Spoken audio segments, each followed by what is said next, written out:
నేను నిన్న పొద్దున కారు తీసుకుని బయటకు వెళ్ళా 11ంటికి. జనరల్గా శుక్రవారం పొద్దున కారు తీసుకుని బయటకు వెళ్తే రోడ్లన్నీ ఖాళీగా ఉంటాయి, షాపులన్నీ ఖాళీగా ఉంటాయి. నాకేదో అర్జెంట్ పని ఉంటే నేను సిటీ సెంటర్ వెళ్ళా. తీరా చూస్తే సిటీ సెంటర్కి 2 సిగ్నల్ ముందు నుంచి కూడా ఒక 100 కార్లు బ్లాక్ అయిపోయాయి. ఏంటిది అంటే సడన్గా గుర్తొచ్చింది నాకు, ఓకే ఈరోజు బ్లాక్ ఫ్రైడే కదా అని. అసలు బహ్రెయిన్కి బ్లాక్ ఫ్రైడేకి సంబంధం ఏమన్నా ఉందా, బహ్రెయిన్కి థ్యాంక్స్ గివింగ్కి సంబంధం ఏమన్నా ఉందా అంటే ఖచ్చితంగా లేదండి. బట్ ఏమిటి ఫినామినా, చిన్న ట్రివియా చెప్తా. మన దేశంలో ఎలా అయితే తెల్లవాళ్ళు వచ్చి పరిపాలించారో అమెరికాలో కూడా తెల్లవాళ్ళు వచ్చి పరిపాలించారండి ఒకప్పుడు, ఒక 300 ఏళ్ల క్రితం. ఎప్పుడో అక్కడ ఉండే నేటివ్ అమెరికన్స్ అందరూ కూడా మామూలుగా బతుకుతుండేవాడు.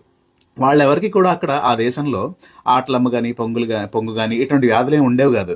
కానీ ఎప్పుడైతే తెల్లవాళ్ళు యూరోప్ నుంచి వచ్చారో అటువంటి వ్యాధులన్నీ చిన్న చిన్నగా ప్రబలడం మొదలుపెట్టాయి.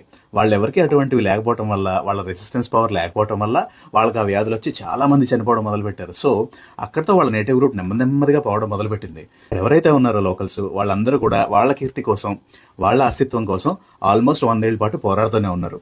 దానికి గుర్తుగా ఈ రోజుకి కూడా అమెరికన్స్ అందరూ కూడా వాళ్ళ పూర్వీకుల్ని గుర్తు తెచ్చుకుని మీ అందరికీ మేము థ్యాంక్స్ చెప్పుకోవడానికి నవంబర్ 4వ గురువారం రోజు చెప్తామని అప్పటి నుంచి అనుకున్నారు. సో ఒక 200 ఏళ్ల క్రితం నుంచి వచ్చిన పండుగ అనమాట ఇది. అప్పటి నుంచి థ్యాంక్స్ గివింగ్ డే సెలబ్రేట్ చేసుకుంటున్నారు.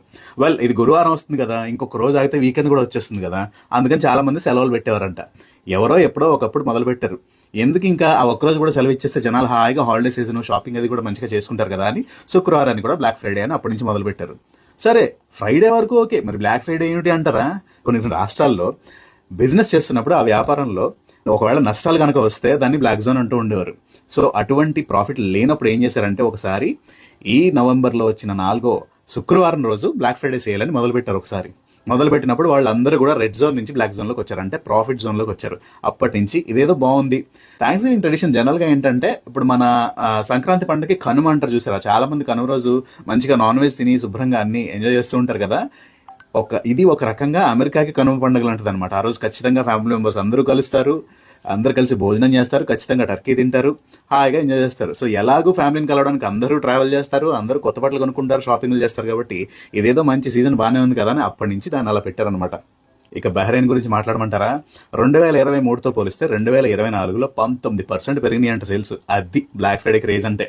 జనాలకి ఏం కావాలి చెప్పండి? అది ఏ డే అయితే ఎందుకు, బ్లాక్ ఫ్రైడే ఏంటి, వైట్ ఫ్రైడే అయితే ఏంటి, సైబర్ మండే అయితే ఏంటి? ఆ రోజు మనకి ఎప్పుడు కొనుక్కోవాలనుకున్న బ్రాండ్స్ కొనుక్కోలేం, వాటి మీద తక్కువ రేట్లు పెడతారు. ఆల్మోస్ట్ నిన్న ఎవరో మెసేజ్ కూడా పెట్టారు, ఒక 50% ఆఫ్ కళ్ళజోళ్ళ షాప్లో అని చెప్పి. 50 వీడికి దొరుకుతున్న రేబాను 25 వీడికి దొరుకుతుంటే అది మనకి బ్లాక్ ఫ్రైడే అయితే ఏంటి, సైబర్ మండే అయితే ఏంటి చెప్పండి?